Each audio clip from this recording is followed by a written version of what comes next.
जब जीवन के शोरगुल में आत्मा की पुकार दब जाती है, तब केवल एक ही स्वर ऐसा होता है जो भीतर के सूनेपन को भर सकता है।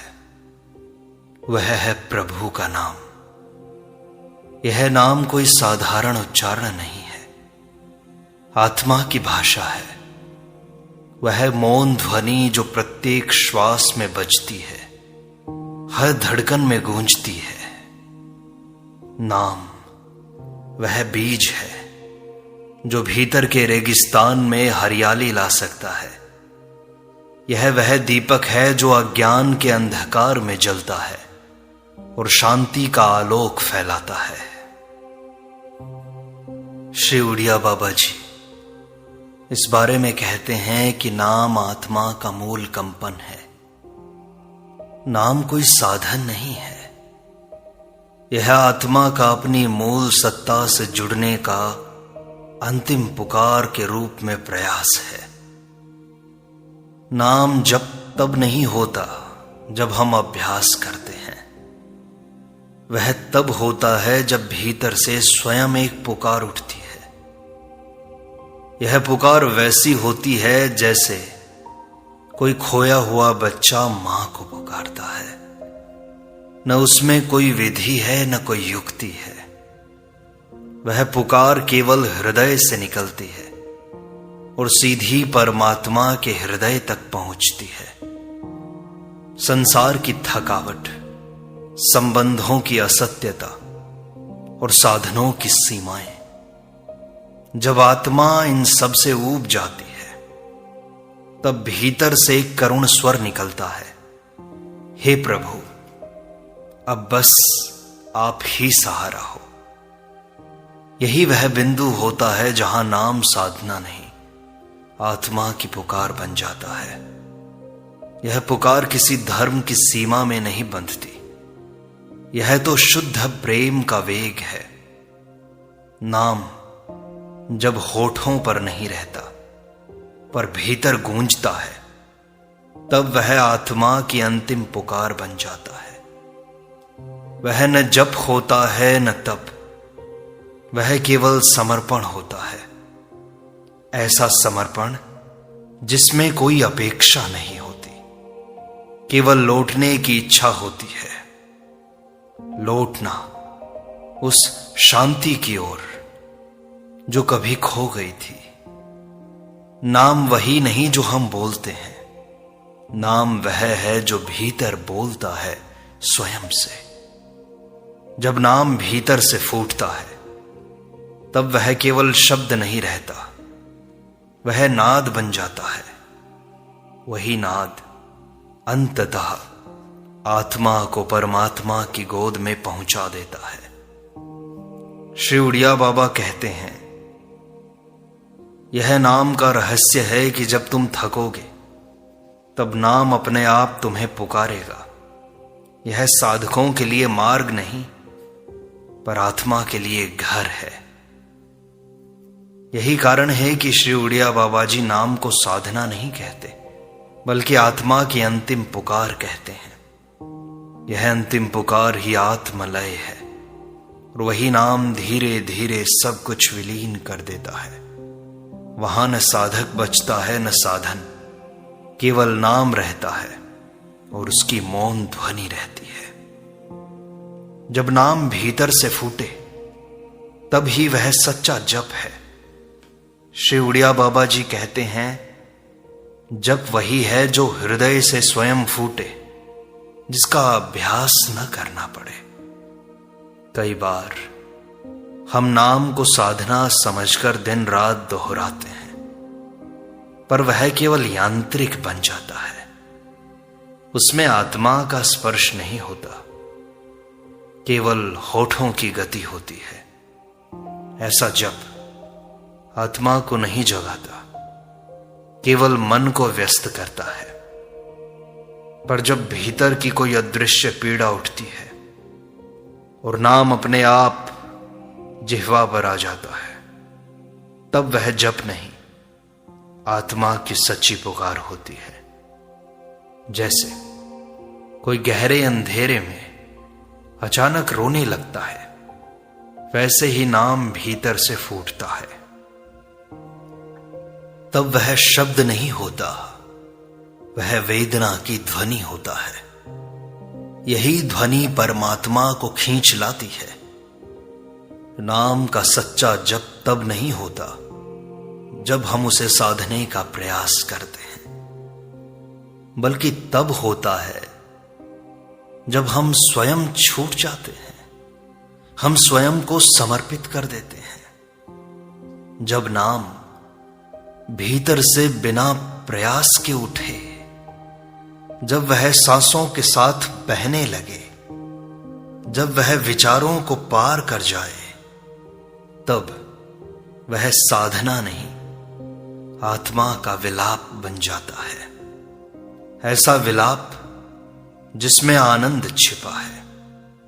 यह जब तभी संभव है जब भीतर से सब टूट जाए, जब कोई आशा शेष न बचे, जब जीवन स्वयं थक जाए।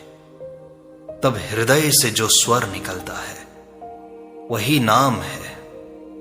श्री उड़िया बाबा जी कहते हैं, नाम का सच्चा जप आत्मा की आवाज है, न कि मन की योजना। इस आवाज में एक रहस्य है जो भीतर की दीवारों को तोड़ देता है। यही जप धीरे धीरे आत्मा को परम मौन की ओर ले जाता है। वहां नाम रहता है पर नाम करता नहीं। यही सच्चा नाम जप है, भीतर से प्रस्फुरित हुआ, मौन से भरा हुआ और आत्मा से उठता हुआ। नाम जप विचार नहीं, अनुभूति है। श्री उड़िया बाबा समझाते हैं कि नाम को केवल उच्चारित करना पर्याप्त नहीं होता, उसे जीवन में उतारना होता है। संपूर्ण समर्पण के साथ जीना होता है, अपनी आंतरिक पुकार के साथ। जब हम नाम को केवल एक मंत्र की तरह रटते हैं, तब वह विचार का अंग बनता है। पर जब वह अनुभूति बन जाए तो ही उसका प्रभाव होता है। जैसे कोई प्रेमी बार बार प्रिय का नाम लेता है, वह जप नहीं करता, वह स्मरण करता है। उसमें भाव होता है, पीड़ा होती है, प्रेम होता है। नाम की यही प्रकृति है। वह तब फलता है जब वह हृदय की अनुभूति से निकले। श्री उड़िया बाबा कहते हैं, नाम को मन से नहीं आत्मा से पुकारो, तब वह तुम्हें भीतर से बदल देगा। यह नाम कोई साधन नहीं, बल्कि वह स्वर है जो आत्मा की गहराई से उठता है। जब हम उसे आत्मा के तल से पुकारते हैं तो वह विचारों को पार कर सीधे अनुभूति बन जाता है। फिर वह न शब्द रहता है न ध्वनि, वह स्पंदन बन जाता है। यही स्पंदन आत्मा को परमात्मा की ओर खींचता है। जब तुम इस अनुभूति में डूब जाओगे, तब तुम देखोगे कि नाम तुम्हारे अंदर स्वयं गूंज रहा है, तुम्हारे अंदर स्वयं प्रस्फुटित हो रहा है। तब उसे जपने की आवश्यकता नहीं होगी, वह स्वयं चल रहा होगा, निरंतर एक नाद की तरह, सहज, मौन। यही अवस्था नाम की वास्तविक अनुभूति है। तभी वह साधना नहीं रह जाती, वह जीवन का स्वभाव बन जाती है और इसी में आत्मा को शांति मिलती है। श्री उड़िया बाबा हमें यही संकेत देते हैं कि नाम की खोज बाहर मत करो, भीतर करो। परमात्मा भीतर प्रकट होते हैं, आपके मौन में। जहां तुम नहीं, केवल वह नाम है, वहीं आत्मा विश्रांति पाती है, वहीं परमात्मा प्रकट होते हैं। वे कहते हैं कि नाम को पुकारना है, दोहराना बस नहीं है। नाम जब केवल कोई दोहराव नहीं है, वह तो एक करुण पुकार है अपने प्रियतम परमात्मा के प्रति, अपने भगवान के प्रति, अपने इष्ट के प्रति। इष्ट का नाम केवल दोहराओ मत, फिर तो वह एक क्रिया हो जाएगा। उसे क्रिया मत बनाओ, उसे आपकी एक आंतरिक करुण पुकार बनाओ, एक आंतरिक सहज मौन की पुकार। जैसे कोई नदी सूखने की कगार पर हो और अचानक बादलों की ओर टकटकी लगाए, वैसी ही स्थिति में नाम की पुकार होती है। यह पुकार आत्मा की होती है, जिसमें मन का प्रयास नहीं होता। नाम को बार बार रटना एक अभ्यास हो सकता है, पर वह आत्मा को नहीं छूता। आत्मा तब बोलती है जब उसके पास कुछ कहने को नहीं बचता। केवल पुकार बचती है, केवल मौन बचता है, केवल आंतरिक रुदन बचता है परमात्मा से मिलन का। और उस समय जो शब्द निकलते हैं वही आत्मा की अंतिम आवाज होते हैं। श्री उड़िया बाबा कहते हैं, जब तुम नाम को दोहराते हो, जब तुम बोलते हो, तो वह केवल शब्द होते हैं, उसे दोहराओ मत। जब तुम उसे पुकारते हो एक आंतरिक रुदन की तरह, तब तुम्हारी आत्मा बोलती है। दोहराव में तो तुम यांत्रिक हो जाते हो, पर पुकार में हरि नाम प्राण बन जाते हैं। पुकार में रोना आता है, प्रेम होता है। यही भाव आत्मा को परमात्मा तक पहुंचाता है। जब नाम जब पुकार बन जाए, तब वह सबसे ऊंचा ध्यान बन जाता है। तब वह केवल साधना नहीं रहता, वह भक्ति की पराकाष्ठा बन जाता है। नाम जब जीवन की अंतिम आशा बन जाए, तब वह सीधा भगवान के हृदय तक पहुंचता है। और उस समय कोई भी विधि, कोई भी ग्रंथ आवश्यक नहीं रहते, केवल नाम ही बचता है, और वह भी हृदय से निकलता है, आंतरिक पुकार से, आंतरिक रुदन से निकलता है। और जब जीवन की हर दिशा अपना मुख मोड़ लेती है, जब तुम्हारे सारे प्रयास विफल हो जाते हैं परमात्मा को पाने के, जब मन की सारी युक्तियां हार जाती हैं, तब आत्मा मौन हो जाती है। उसी मौन में एक अंतिम करुण पुकार उठती है। यही नाम जप है। श्री उड़िया बाबा कहते हैं, नाम आत्मा की अंतिम पुकार है, और जब वह मौन में चली जाती है तो वही उसका अंतिम उत्तर है। जब मन शांत हो जाता है, जब सब कुछ खोखला लगने लगता है, तब एक ही शरण बचती है, वह है परमात्मा का नाम। यह नाम किसी साधक की उपलब्धि नहीं है, बल्कि आत्मा की स्वाभाविक चीत्कार है। जब तुम संसार से हार कर बैठ जाते हो, तब भीतर से एक भाव उठता है, प्रभु बस आप ही हैं अब तो। और तभी राम, शिव, कृष्ण, ओम, जो भी तुम्हारे इष्ट हैं, उनके नाम अपने आप भीतर से निकलते हैं। यही वह क्षण है जब नाम साधना नहीं रहता, वह शरण बन जाता है।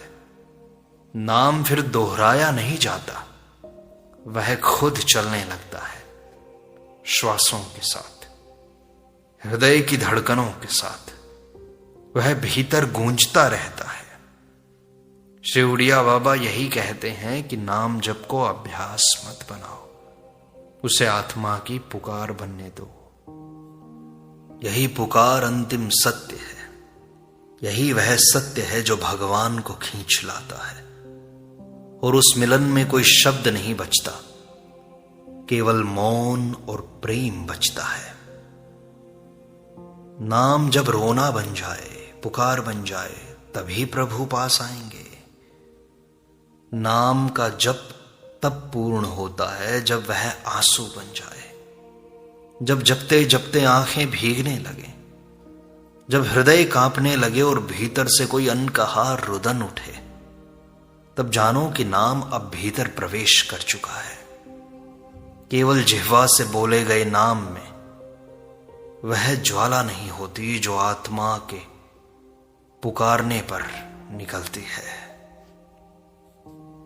भगवान को वही नाम आकर्षित करता है जिसमें भक्त का पूरा हृदय पिघला हो, जब रोना कोई भावुकता नहीं, एक आंतरिक पुकार और मौन बन जाता है, और वह रोना आत्मा की गहराई से निकलता है। नाम तभी सार्थक होता है जब वह शरीर से नहीं, चेतना से फूटता है, जब सारी आशाएं छूट जाएं और केवल नाम बचा हो, तब वह प्रार्थना नहीं पुकार बन जाता है। नाम और रोना जब एक हो जाएं तो साधक और ईश्वर के बीच की सारी दूरियां समाप्त हो जाती हैं। श्री उड़िया बाबा कहते हैं, एक नाम जो आंसू से भीगा हो वह लाख यांत्रिक जपों से श्रेष्ठ हो जाता है। जब आंखें भीगें और नाम गूंजने लगे, तब समझो कि भीतर की भूमि तैयार हो गई है। यही भूमि प्रभु की कृपा के बीज को अंकुरित करती है। रोना वहां है जहां अहम टूटता है, जहां मैं मिटता है। नाम में रोना भीतर का झरना खोल देता है, तब परमात्मा की उपस्थिति अनुभव होती है। तब नाम केवल ध्वनि नहीं, दिव्यता बन जाता है। वहां कोई विधि नहीं चलती, केवल आत्मा का बहाव चलता है। यही बहाव हमें प्रभु की गोद तक पहुंचाता है। यही रोता हुआ नाम सबसे बड़ी साधना है। यह आर्तनाद नहीं, आत्मबोध की पहली सीढ़ी है। जब यह रोना उठता है तो भीतर कोई शांत हो जाता है। वहां कोई आग्रह नहीं बचता, केवल समर्पण बचता है। श्री उड़िया बाबा कहते हैं कि नाम को आर्तनाद बनने दो, वह तुम्हारे जीवन को बदल देगा। तब वह शब्द नहीं रहेगा, साक्षात भगवान बन जाएगा। यही रहस्य है नाम जप का, रोते हुए प्रभु को पुकारना और मौन हो जाना। यही नाम जप नहीं, आत्मा की अंतिम पुकार बन जाता है। जब नाम जप अपने आप चलने लगे, तब साधना पूरी होती है। श्री उड़िया बाबा कहते हैं, साधना का चरम यही है कि नाम को जपना न पड़े, वह स्वयं चलता रहे। प्रारंभ में साधक नाम को स्मरण करता है, पर एक क्षण ऐसा आता है जब नाम स्वयं स्मरण हो जाता है साधक को। वह धीरे धीरे भीतर अपनी जगह बना लेता है। यह वह अवस्था है जब नाम जीवित हो उठता है। वह अभ्यास नहीं, आत्मा का स्वभाव बन जाता है। जब नाम उठते बैठते सोते जागते हर क्षण भीतर से गूंजने लगे, तब साधना अपने फल की ओर बढ़ती है। श्री उड़िया बाबा कहते हैं, यह सहज अवस्था कोई प्रयास से नहीं आती, यह केवल प्रभु के समर्पण से आती है। जब प्रयास छूटता है और श्वास प्रश्वास में नाम समा जाता है, तो जब साधन नहीं जीवन बन जाता है, तब साधक और नाम एक हो जाते हैं। कोई द्वैत नहीं रहता।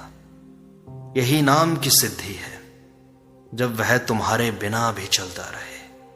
जैसे श्वास चलती है तुमसे पूछे बिना, वैसे नाम चले, तब वह तुम्हारा अस्तित्व बन जाता है।